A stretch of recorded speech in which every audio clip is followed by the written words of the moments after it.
Hi everybody and welcome back to my channel. It's Russell with Ink and Paper Blog. Happy Thursday, happy 4th of July if you are here in the US. I hope that you all got the day off. I hope that it's full of family, friends, fun, some barbecuing, and of course some reading. As you guys can probably tell, I am in the front of a new bookish backdrop for you guys. How exciting is that when I get to rearrange things a little bit? But this is not me.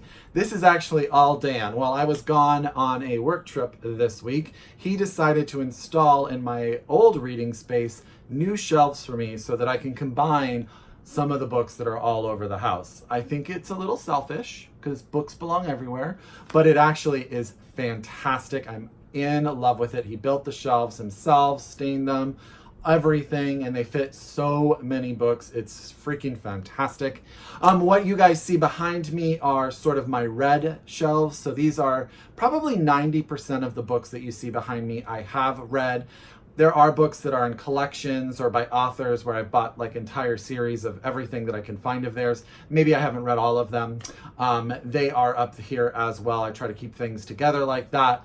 I'm going to try with Dan to do sort of a bookshelf tour, not an in-depth one, but just sort of an idea so you guys can see how the shelves behind me are actually organized and get an idea of how that is going to look from now on. But I hope you guys love it as much as I do. I am absolutely in love with this new space, and it's a new recording space, so that's really cool. Today's video is going to be part one of a two-part series of my top reads of 2019 so far. What I wanted to do is separate out the debut novels that I've read, the top debut novels that I've read so far this year, and then I'll do a top list of overall everything that I've read in another video. I just always think it's always good to sort of recognize the debut novelists that are out there and really champion their first books because we want to see new stuff by them, more stuff by them. A couple of things about this list. One, I want to make sure that you guys know it was so hard to get this down to 6 books. Now, why 6? Because 6 is my favorite number. That's really what it was. It was originally going to be 10, and then I was like, you know what, do 9 because it's 2019. And I said, you know what, let's try to condense just a little bit. So we are at 6 debut novels. Now, I also want to caveat it with, these are debut novels that I've read in 2019, not debut novels that came out. So for example, I read some amazing debut novels that came out this year, but I read them in 2018. So they were on 2018 lists. If Then by Kate Hope Day, The Ruin of Kings by Jen Lyons, love them. Debut novels that came out this year, but I read them in 2018. So that's why you will not see them on this list here today. But this is a pretty freaking fantastic list, if I do say so myself. It's really eclectic.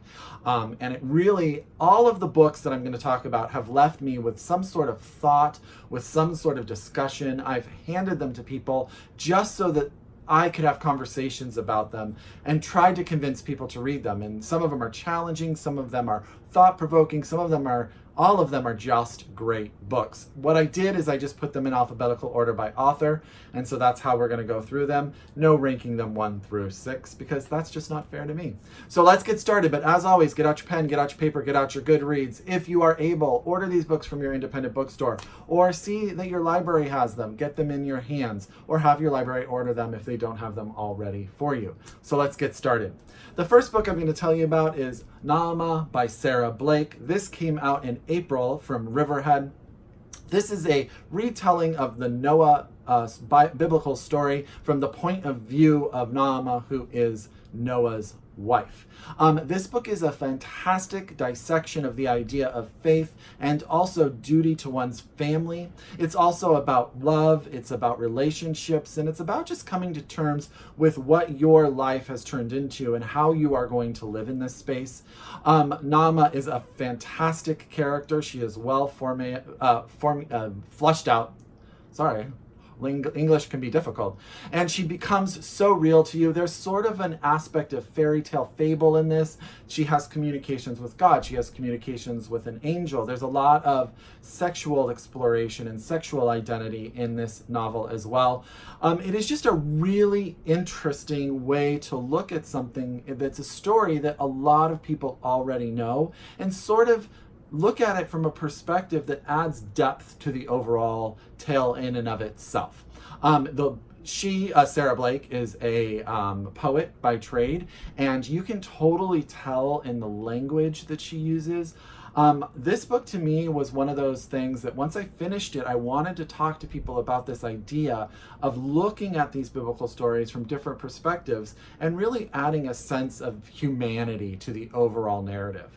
I absolutely love that. So this is Naamah by Sarah Blake, and this was out in April from Riverhead Books. The next book I'm going to tell you about came out in June and remind you of how much I loved Signet by Butler, and this came out from Harper Books. This is the story of a young kid. She's about 17 years old. She goes by the name The Kid, and she is on an island where, I want to say off of New Hampshire, if I'm not mistaken. Yes, off of New Hampshire, where she was left by her parents with her grandmother when they decided to leave to go to California. Now, this island is in unique situation because it's an island of all people who have come to the point in their life where they are ready to retire, and they sort of want to be separated from the world in which they came from and the youth. They want to just sort of be together in the end of their life. And Kid is an outsider in this community. Unfortunately, we learn very early often that her grandmother has passed away, and now she is sort of having to do things in order to keep her house over her head, food in her mouth. And what she does is she edits and updates pictures for a woman on the island, making them more acceptable for her in the idea of what she's going to leave to those after she passes. This is really about a young girl deciding what her life is going to look like when every person that she's relied on has disappeared, and she has to sort of come to terms with who she is. It is just a great coming of age story in a unique setting. There's a lot of really clever, enjoyable scenes, interactions between the community and the main character. And also there's just this idea of who she is. And as you watch her grow up in this very slim book, you really get to know her and you kind of champion the person that she is going to become. You have faith that she will become a person that really does something that's important to her. I really enjoyed this book. I have really thought about it. I don't think it's gotten enough praise, and I really want to get it in more people's hands. And that's Signet by Butler. Again, this came out in June from Harper. Next, but certainly not least, because I've talked about it a ton, and I have to say it's actually been talked about quite a bit on my channel, and my copy, my hardback copy that I purchased, is currently with my boss. He has been reading it for a bit and he tells me about it and he absolutely is loving it. He's just a slower reader than I am, and that is Miracle Creek by Angie Kim. I have really sort of got into this world of enjoying sort of these mystery slash thriller slash investigative type novels, and Miracle Creek just hits everything in that aspect, but is also a fantastic character study. This is set outside of Baltimore, Maryland. It is in a community where a young Korean couple and their daughter own a piece of land where they have one of those hyperbaric oxygen chambers. I always stumble over those words together, where a catastrophe has occurred. It has blown up and a young mother and a young boy were killed. This book is told through the story of the trial of the mother of the little boy that was killed, who is actually on trial for her son's murder and the murder of the woman who died. As we go through, the chapters are told in different character perspectives from different time periods, some overlapping, lots of flashbacks, so you get to know how everyone got there, how everyone wound up using the hyperbolic chamber, how this couple got here from from Korea to America, wind up doing what they're doing.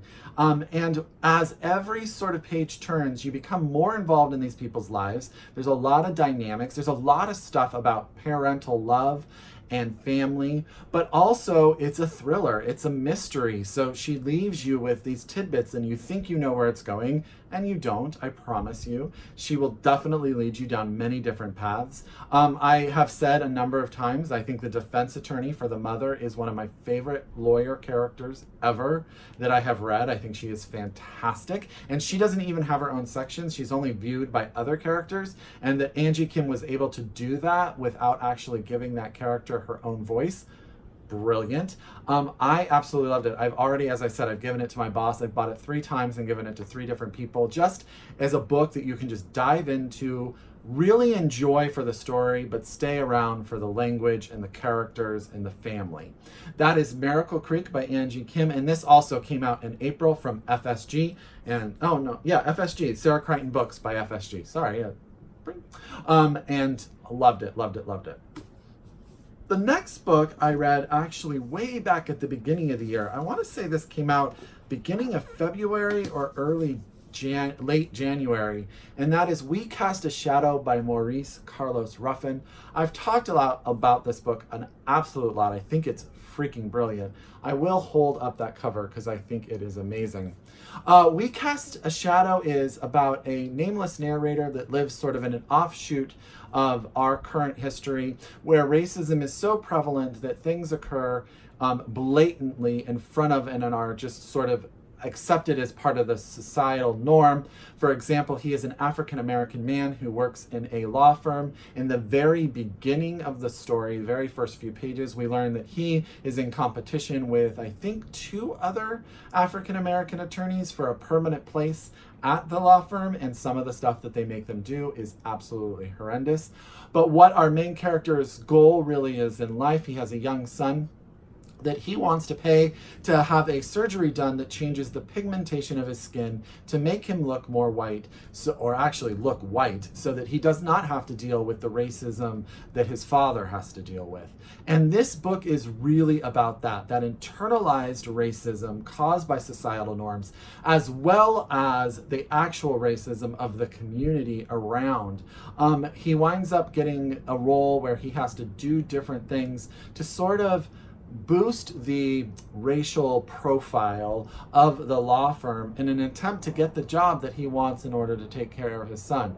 But this has a lot about the relationship with his son, with his wife. There's just so much in this. I want to say it's almost allegorical, but it has such a sense of reality that it can't be. It has a very sort of Invisible Man vibe. The language is fantastic. He is an amazing writer, and I really want more people to read this. I know that I've raved about it so much on my channel, but please, if you haven't, if you liked Paul Beatty's The Sellout, if you liked books like that that have sort of this edge to them as they talk about a topic that is absolutely relevant today, We Cast a Shadow by Maurice Carlos Ruffin is absolutely the book for you. And this is out from One World Publishing. You guys, it really is brilliant debut. I cannot wait to see what Maurice Carlos Ruffin does next. Next in the list is actually a little book that I cannot get out of my head. And I'm going to hold it up because it's sort of hard there. This is August 9 Fog by Kathryn Scanlan, Scanlan. This is also out from MCD by FSG. And I am in love with this imprint of FSG. Everything they've sent me, from Ghostwall by Sarah Moss to August 9 Fog, have been brilliant. What is the story of this tiny little book? Kathryn, one day at a sale, like a garage sale or a house sale, I can't remember exactly what it was, she picks up a diary. She finds an old diary by a woman that was given to her late in life, where she really writes down her days. What she does is, the diary is set up as a 5-year diary, but all of the pages for that day for all 5 years are back to back to back. So when you're writing on January 1st each year, you can actually read what you wrote the year before. I think that's actually a really clever idea. But what Kathryn does is, she read this book that was sort of falling apart and coming apart, and she puts it together as sort of a journal through the seasons of this woman's life in those 5 years. And what she does with simple language, by rearranging sentences, creating drama, is really, she takes us through the family dynamic of a woman at this age with her family, also with people in her life and herself dealing with health issues, coming to terms with your own mortality. And she does that a lot through using seasons, which is really brilliant. I have not stopped thinking about this book since I read it, because I don't know that a lot of people are going to read it. It's small, it's thin, and it's a different type of text. But I really truly believe, if you read this book, that you will have something in your mind that will constantly be going. She will make you think about your day-to-day actions and your day-to-day compared to yesterday and the year before and the year before. I really think that this was quite brilliant. Now, I'm calling this a debut because it's really her first work in book form, but I know she has a debut, I want to say short story collection coming out soon. But for me, this book has made me really interested in what Kathryn is going to be doing in the future. So again, this is August 9 Fog by Kathryn Scanlan, out from MCD by FSG. Please get it, please read it, please talk to me about it. Last but certainly not least is In West Mills by Deshawn Charles Winslow. This came out from Bloomsbury in June, and it is amazing. The story of two people really in a small town, and it really goes through time. So two people in a small town. The first one is, you know how I am on names, is Not. And she is a woman, an independent woman, all her own. We learn in the beginning that she's sort of like the town school teacher, but she is also the town party animal. She definitely drinks a lot, parties a lot, does a lot of stuff that really puts her on the outs with not only the community, but also with the man who is deeply in love with her. And that is sort of a relationship that in the very beginning of the book doesn't go where the man wants it to do, and so Not is sort of left on her own. She is best friends with Otis. Otis is sort of her neighbor. He is married with a young child of his own, and Otis is sort of taken in Not as family, but he also has his own things, and his own things. As he grows older, he has to deal with the changing work environments, what he can do day to day. He has to deal with his own family and his child, and also what happens with Not. In the very beginning, this is not a spoiler, we find out that Not winds up having two children that she gives up for adoption to people in the community. This book is really about her relationship with the community and the community's relationship with what Not represents. And really, then it also has a lot to do with friendships. When do you stand by your friends? When do you sometimes take that step back and tell your friends it's time? It's time for them to grow up. It's time for them to realize. Sometimes you just stand by your friends knowing that they continue to make mistakes, but you're going to be there, but you're not going to rescue them any longer. I loved this book. I think this is a brilliant, brilliant debut. Again, I'm showing you a bunch of ARCs because I have lent out all of my personal copies of these books. So I absolutely love this. This came out in June from Bloomsbury, and it's In West Mills by Deshawn Charles Winslow, and it is freaking amazing. These really are, and this has just been an amazing reading year for me, so I really cannot complain. But there you go. This is 6 debut novels that have really stuck with me, that I cannot get out of my head, that I want all of you to absolutely read if you have not read them already. As always, if you are a return subscriber to my channel, I thank you so very, very much. If you are new to my channel, welcome. Welcome to the new backdrop. I hope you guys all like it. Until next time, I wish you happy reading, and I'll talk to you soon. Bye!